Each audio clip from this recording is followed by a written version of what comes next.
a su familia. Gracias por su oficio, porque hoy nos abrirá la palabra y tú lo vas a usar poderosamente con revelación para edificarnos.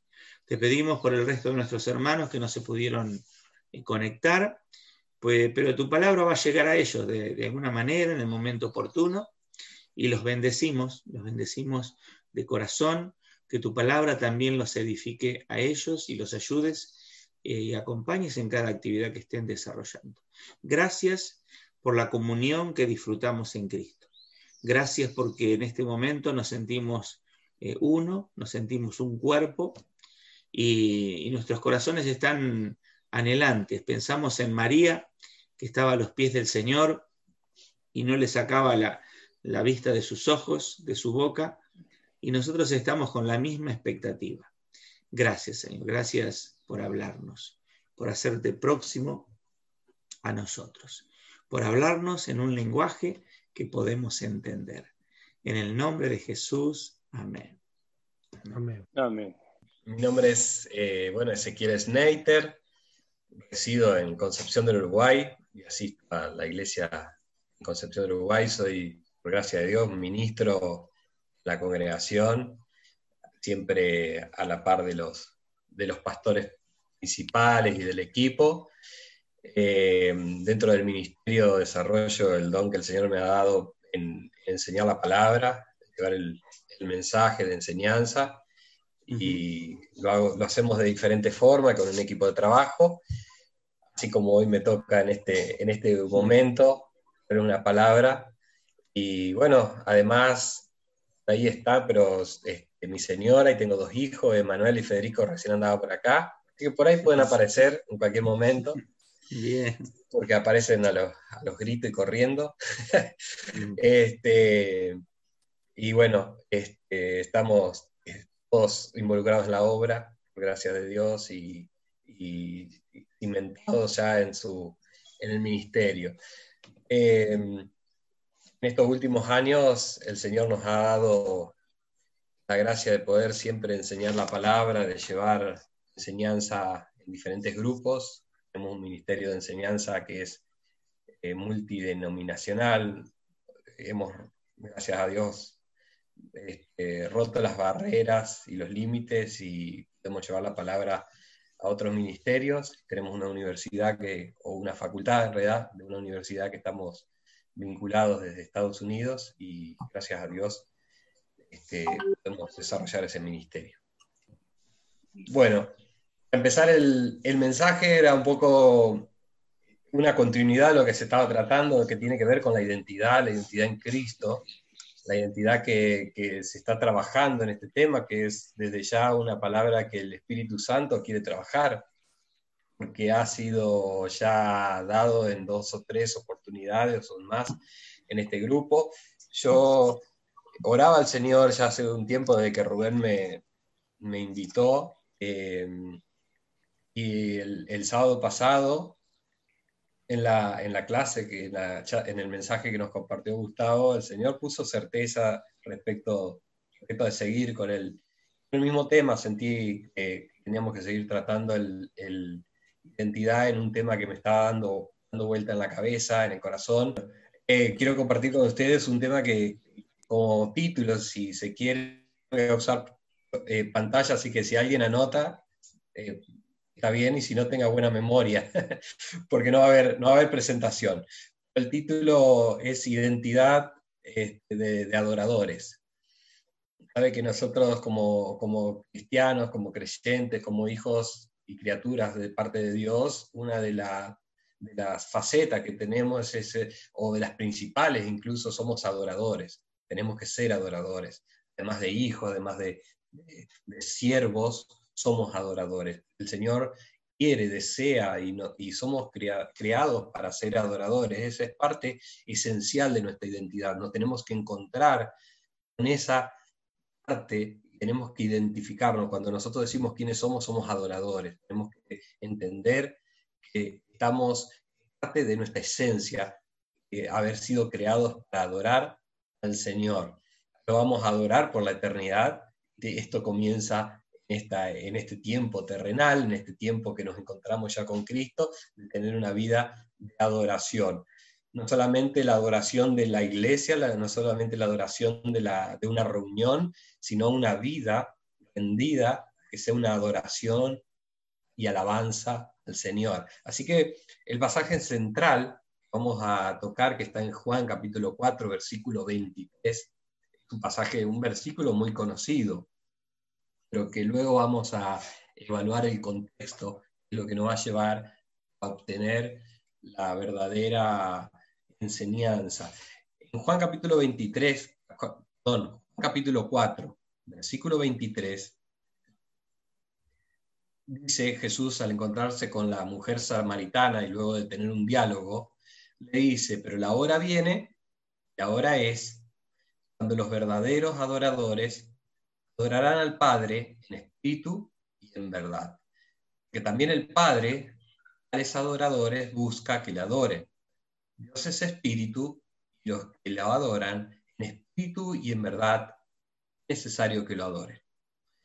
Así que Juan capítulo 4, versículos 23 y 24.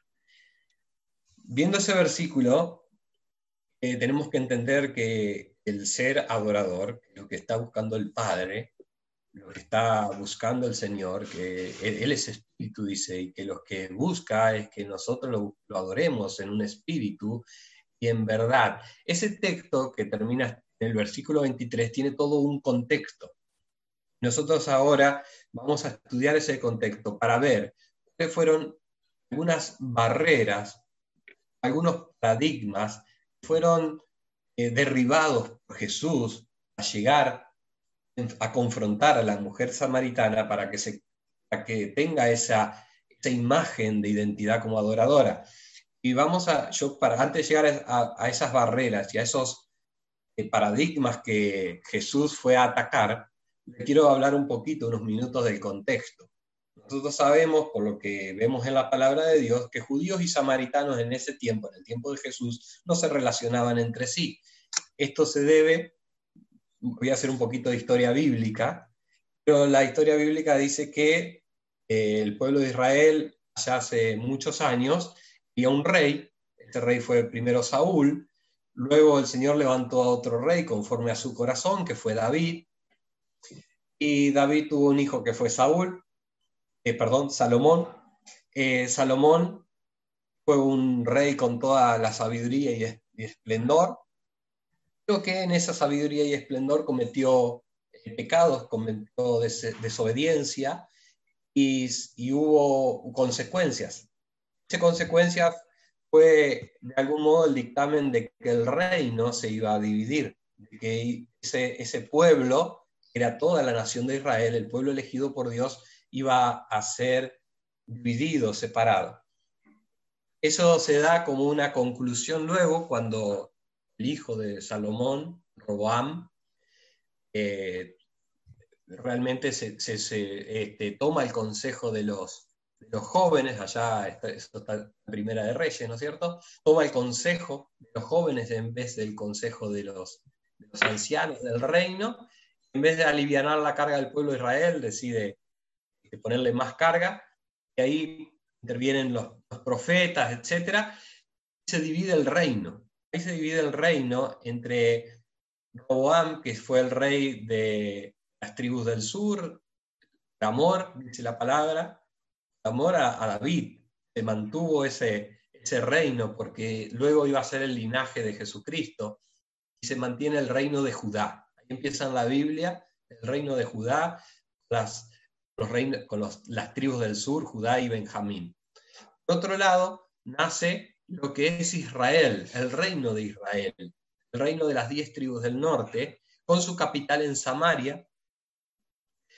Y el rey en ese momento empezó siendo Jeroboam, que tuvo ahí un encuentro con el profeta y el pueblo lo elige. Bueno, ahí empieza esta división. 842 años antes de que Jesús se encuentre con la samaritana, en esa fuente de agua. 800 años antes empezó todo esto. Entonces yo lo que quiero poner en contexto, porque había 800 años de una cultura y algo que ya estaba instaurado, no era algo casual lo que estaba pasando con Jesús, no era algo que se dio porque sí, ya había una barrera, había un paradigma levantado. O sea, que alguien en ese momento pueda hablar con un samaritano, puede hablar con Jesús, que un samaritano pueda hablar con un judío, tener una relación, que pueda entender lo que se estaba hablando era muy difícil. Había 800 años de separación histórica, religiosa, filosófica, y todo lo que usted quiera, porque ya estaba instaurado. Esto se va profundizando luego de que se divide el reino, aproximadamente 400 años más, de que pasaron reyes en Judá, reyes en Israel, hasta que, por ejemplo, vino la cautividad.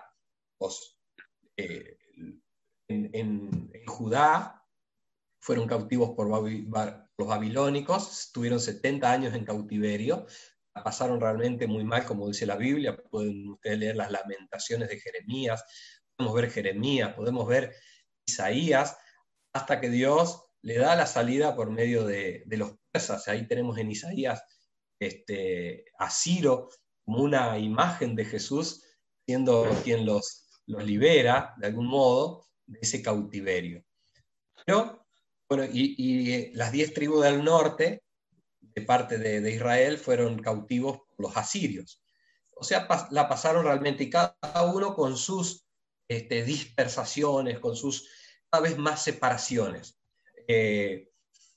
Así lo fueron llevando. Cuando fueron cautivos con los babilónicos, ahí interviene Esdras y Nehemías. Esdras y Nehemías, ellos restauran el templo, el lugar de adoración, restauran los muros de la ciudad.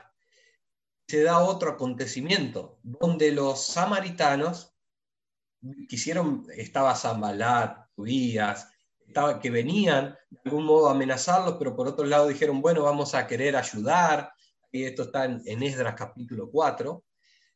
El pueblo de Judá, Nehemías, Esdras, le dijeron, no, ustedes, esto fue una orden de parte de Dios, nosotros no necesitamos su ayuda, ustedes tienen que seguir su camino, nosotros nos quedamos en este camino. Bueno, desde ese punto hasta Jesucristo nuevamente hubo 400 años. 400 años de historia de separación. Yo quiero hacer este contexto porque es importante para que nosotros entendamos la profundidad luego de Jesús tratando de chocar con la identidad de la samaritana, tratando de traerla nuevamente lo que él vino a hacer, reconciliar consigo el mundo. Ahora, de algún modo nosotros todos tenemos que hacer un esfuerzo y vernos un poco como samaritanos, un poco como separados de lo que él tiene en un programa de unión. Él dice que él vino a reconciliarnos, él vino a unirnos con el Padre. Lo que estaba separado, él lo que vino a hacer es justamente a unirnos, es traer la identidad de hijo y la identidad de adoración. Ahora esto, por ejemplo, en los samaritanos estaba totalmente lejos, lo veían lejos, ellos no se veían ni con posibilidades, tenían otra nación, otro lugar de adoración, otro sistema, otros dogmas, otra estructura organizacional. Jesús vino a romper con eso. Lo hizo con una charla muy sencilla, que es a lo que quiero llegar, para que nosotros veamos cómo Jesús rompe dogmas, rompe estructuras, rompe sistemas cuando nos atrae esa identidad de hijos, esa identidad de adoradores. Es tremendo. Yo cuando hace un tiempo atrás empecé a estudiar esta palabra mayor en profundidad, en mi vida me doy cuenta cuántas estructuras yo tenía a ser un adorador. Cuántas cosas día a día tenemos que romper, porque son formas, porque son formatos sociales, porque es religión, cosas que al Señor es relativo lo que podamos nosotros creer o entender. Y quiero que me acompañe ahora sí vamos a estudiar y vamos a ver cómo Jesús rompió 4 barreras o derribó 4 paradigmas de la samaritana. Primero vamos a leer en el capítulo 4, versículo 7 al 10. Dice así: Llegó una mujer de Samaria a sacar agua. Jesús le dijo: dame de beber. Sus discípulos se habían ido a la ciudad a comprar alimentos. La mujer samaritana le dijo: ¿cómo tú, siendo judío, me pides a mí de beber? Soy una mujer samaritana. Porque los judíos y samaritanos no se tratan entre sí. Respondió Jesús y le dijo: si conocieras el don de Dios y quién es el que te dice dame de beber, tú le pedirías, él te daría agua de vida. La primera barrera es lo que la mujer le dice, la samaritana le dice: judíos y samaritanos no se tratan entre sí. Yo le llamé las barreras socioculturales. ¿Cuántas veces nosotros levantamos barreras socioculturales para adorar a Dios? Porque nosotros somos de esta forma, porque venimos con esta costumbre, porque lo hacemos así desde siempre, y realmente no, a veces eso limita tener una relación íntima, fluida, de identidad con el Señor. Nos identificamos más con la costumbre, nos identificamos más con la sociedad que nos rodea, con lo que realmente dice el Señor que somos. Y le empezamos a levantar una sutil barrera que va en función de nuestra comodidad o nuestra costumbre social. Y quizás incluso nos sentimos incómodos si lo que se tiene que hacer en función de la adoración no es como lo hacemos nosotros. Esto pasa muchísimo. De hecho, no lo digo como que les pasaría a ustedes y no a mí. Si uno va a una congregación quizás afroamericana y ve a todos saltando y bailando, se sentiría hasta raro. Ahora iríamos a una congregación de Corea o de China, todos así, muy quietitos, con un sentido de adoración diferente, porque lo social, lo cultural, de algún modo nos penetra, nos cruza. Ahora, nosotros, más allá de esa costumbre, más allá de esa forma, obviamente nosotros tenemos que tener una ruptura espiritual respecto a lo que nos limita. Porque nosotros no podríamos limitar nuestra relación a Dios por un formato social, un formato cultural. El Señor no nos va a preguntar si somos argentinos, si somos reservados, y cuál es nuestra forma. Obviamente que todos nos queremos sentir cómodos en el formato en el que nos encontramos a Dios y cómo sentimos que Dios nos habla, pero a veces Dios viene y nos sacude un poco. A veces nos quiere sacar de esa comodidad para llevarnos a un nivel de adoración diferente, a un nivel de identidad y de intimidad con Él, va a romper nuestras comodidades. Y de eso se trataba en este momento. Ahora, ¿qué le responde? Si conocieras quién es el que te habla, le pedirías ese agua. Entonces nosotros lo que tenemos que entrar en la primera barrera, entrar a conocer a Jesús, a nuestro Señor, aquel que nos da ese agua de beber, y no ponerle ningún tipo de limitación respecto a lo que nosotros tenemos previamente ya conceptuado del formato de adoración, del formato de cómo somos y de lo que venga. El segundo, sigue la segunda barrera o el segundo paradigma, está en el versículo 11, a leer de la Biblia, que dice: la mujer le dijo: Señor, no tienes con qué sacarla, el pozo es hondo. ¿De dónde pues tienes agua de vida?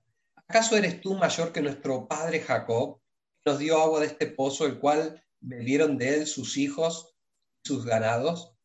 Jesús le contestó: cualquiera que bebe de este agua no volverá a tener sed. Pero el que beba del agua del pozo que yo le doy jamás tendrá sed, sino que el agua que yo le daré será de un agua de fuente de agua caliente para vida eterna. La segunda barrera es que la mujer le dice: no tienes con qué sacar agua. La segunda barrera es la limitación que nosotros le ponemos al Señor respecto a lo que nosotros razonamos que Él puede hacer. Nuestra identidad a veces se ve entumecida por nuestro propio razonamiento. Nosotros decimos, bueno, Dios puede llegar hasta acá, lo demás lo tengo que hacer yo. Dios puede hacer esto, pero yo hago esto. Y intentamos de algún modo razonar la fe, razonar el espíritu, razonar los dones, y limitamos la obra y el poder de Dios. Acá el Señor le estaba hablando de un tema espiritual, de vida eterna. La mujer estaba viendo con los ojos naturales. Le dice, no tenés con qué sacar agua. El Señor le dice, realmente si rompes esa barrera, yo voy a parafrasear, si podés entender lo que te estoy hablando, le dice el Señor, nunca más vas a volver a tener sed. Es el agua de vida eterna el cual te vengo a ofrecer. Entonces este segundo paradigma que se levanta es el paradigma del razonamiento. Limita nuestra identidad por ponerle límites a Dios que tienen que ver con nuestro razonamiento humano. Dijimos que el primero era sociocultural, este segundo es de nuestro razonamiento, el ponerle una limitante al Señor. Nos quita, nos resta esa relación de identidad como adoradores. Voy a ir a la tercera barrera o tercer paradigma, en el versículo 15. Dice, la mujer le dijo, Señor, dame de esa agua, para que no tenga yo sed, ni venga aquí a sacarla. Y le dice Jesús, ve, llama a tu marido y ven acá. Y respondiendo la mujer le dijo, no tengo marido. Bueno, ahí se da otra charla. Pero el principal, la barrera, esta es muy común también, es la barrera que se levanta en función de que no somos adoradores porque buscamos la fe y la relación con Dios para nuestro propio provecho. Señor, dame de ese agua para no tener que venir más a buscarlo. Entonces yo voy a la iglesia porque consigo algo en mi beneficio. Voy a la reunión porque me alivia algo. No me transforma eso en un adorador. Voy y busco algo, un alivio, un poquito de paz. Hay gente que viene, nosotros le preguntamos a veces a gente, incluso por gracia de Dios, que ha tenido testimonio de sanidad y tuvo esa sanidad, vino por ese provecho, esa añadidura, pero llegó hasta ahí. Luego no se transforma esa vida en una adoración a Dios, sino que vino, como dice Mateo capítulo 6, esas añadiduras. Vienen por alguien le promete, mira, si venís, Dios te va a dar el auto, o Dios te va a bendecir, que creemos que somos bendecidos con toda bendición espiritual. Lo creemos, lo vivimos, pero Dios no espera que nosotros estemos tan solo felices por la bendición recibida, sino que nuestra vida pueda ser transformada a esa adoración. La mujer decía, bueno, si vos me das de ese agua no vengo más. Dios, imagínese que Jesús nos diga, listo, yo te doy la sanidad, te doy la paz que necesitas, total, así ya no venís más a mí. Nosotros tenemos que al revés, saber que en Él encontramos la fuente, la continua paz, el continuo gozo, la continua prosperidad, la continua sanidad. Eso es lo que nos va a mantener estando unidos al Señor. Y por último, quiero ir a ver la última barrera, el último paradigma. Es quizás uno de los más importantes que podemos ver en este pasaje, que está en el versículo 19, que dice, le dijo la mujer, Señor, me parece que tú eres profeta. Nuestros padres adoraron en este monte, pero vosotros decís, en Jerusalén es el lugar donde se adora. Jesús le dijo, mujer, créeme que la hora viene cuando ni en este monte ni en Jerusalén adoraréis al Padre. Vosotros adoráis lo que no sabéis, nosotros adoramos lo que sabemos, porque la salvación viene en los judíos, y ahí se da el texto donde dice, la hora viene, ahora es cuando los verdaderos adoradores adorarán al Padre en espíritu y en verdad. La cuarta barrera que esta mujer levanta es la barrera de las formas, de los dogmas, de la religión. Se hace así, se hace asá. Nosotros lo hacemos de esta forma. Y limitamos el adorar a Dios como si fuese una cuestión de formas. Como si nosotros hemos encontrado denominacionalmente, religiosamente, la mejor forma de adorar al Señor. El Señor es algo realmente le hace solamente un ruido. Dios está buscando un espíritu, una verdad en nuestro corazón, nos una a Él. Todo lo demás pasa a ser algo que lo separa. Si nosotros realmente creemos que hemos encontrado una forma, una metodología, créanme que es el lugar donde nosotros nos hemos estancado.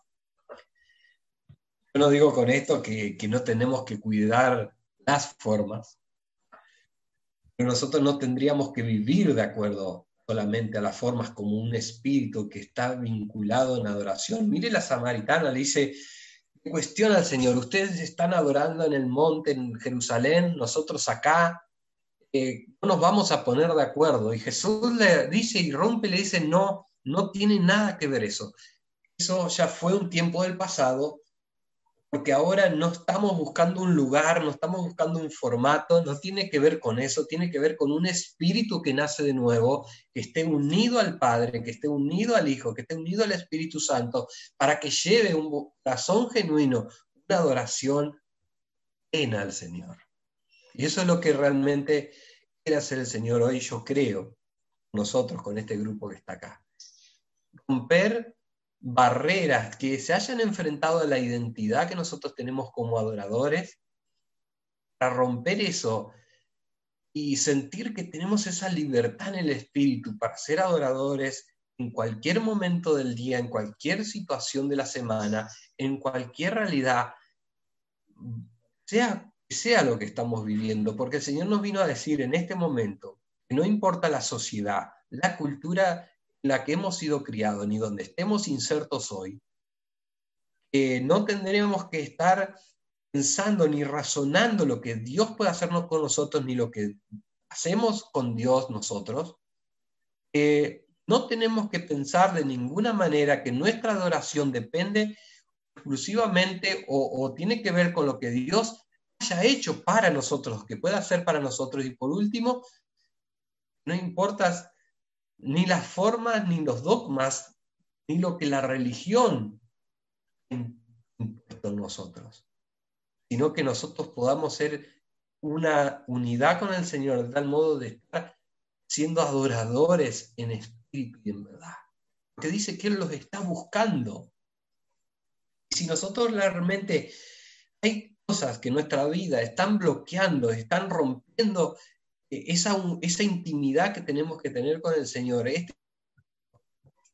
tenemos que decirle, Señor, si vos me estás buscando a mí, hoy abro mi corazón y derribo estas barreras, y rompo estos paradigmas que he levantado durante el tiempo, porque yo quiero ser un adorador.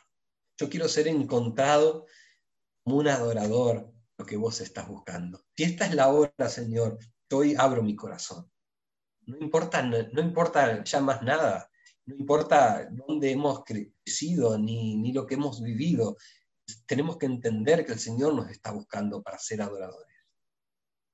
El Señor no dijo, mis discípulos son mis adoradores. No dijo, los judíos son mis adoradores. Dijo, yo estoy buscando, la hora viene, este es el tiempo donde voy a buscar adoradores en espíritu y en verdad. Puede haber gente, adoradores en el anonimato, que nunca prediquen en una pantalla, como estoy yo, o en un púlpito. El Señor va a levantar en este tiempo, como lo ha hecho en todo desde, si 800 años tuvo de división Judá y Samaria, hasta llegar a Jesús. Hoy pasaron 2020 años desde Jesús hasta acá. El Señor sigue buscando esos adoradores en espíritu y en verdad. Así que es tiempo de romper barreras para llegar a estar identificados con este espíritu de adoración, con esta fuerza realmente que es estable estar unidos al Señor. Y quiero terminar esta conclusión. Cuando nosotros rompemos con estas barreras, el resultado es extraordinario. En nuestra vida, en nuestro entorno. En el versículo, termino con este texto, que es la conclusión de este contexto. En el versículo 39, dice: muchos de los samaritanos de aquella ciudad creyeron en él, en Jesucristo, por la palabra de la mujer. Daba testimonio diciendo: me dijo todo lo que he hecho. Entonces vinieron los samaritanos a él y le rogaron que se quedara con ellos. Se quedó allí 2 días. Muchos más creyeron por la palabra de él. Y le decían a la mujer: ¿ya no creemos solamente lo que has dicho?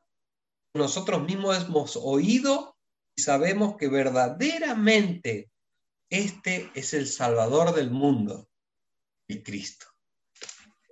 Este es el resultado de vivir una vida de adoración. La vida de adoración es contagiosa. La vida de adoración es donde vas y irradias luz. Es la diferencia con una religión, es la diferencia con un método, es la religión con un formato. Es realmente encontrarse con Jesús, es eso. Es que los que estén alrededor, yo estoy convencido de lo que hemos vivido, de lo que vivimos, de que impacta, que muchos correrán los pies de Cristo al ver verdaderos adoradores.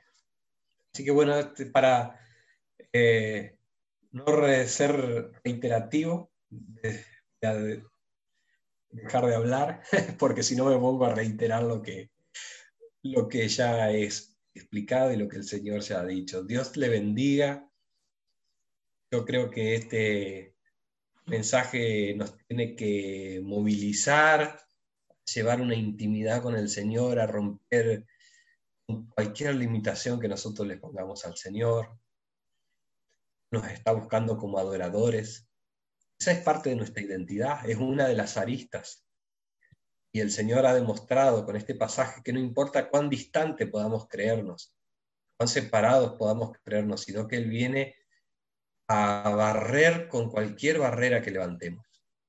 Y que la promesa es que muchos van a llegar a conocer a su reino.